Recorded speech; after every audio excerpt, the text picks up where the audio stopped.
not right, I think. You should be able to address, let's say, pad this one and then light up only this one in red. But there isn't any commands that can do that.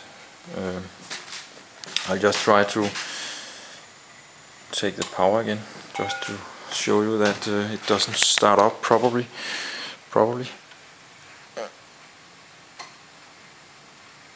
Oh, then you have this board. We have two now that is off. Let me take the power off again.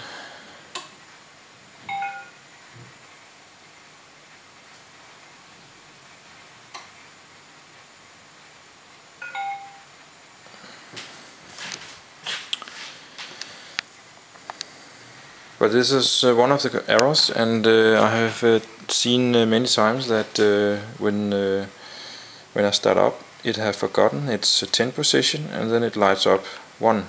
And when this happens, it just stalls the whole system, because this board doesn't let the data stream through. So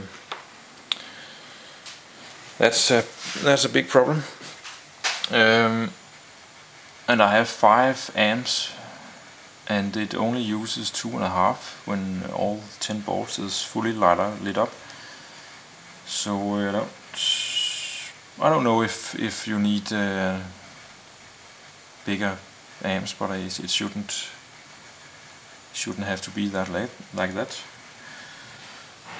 But this upstart problem is something we can't live with. So I think actually I'm going to, because I don't have any more time to work on this, but if you have a solution, that would be just perfect. But I think my time has come, and I need to just reprogram these boards so they just have 3 inputs, red, green and blue, and then you can control it from another multi-controller. That's my plan.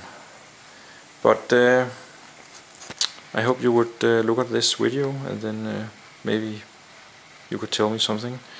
I don't know. Yeah.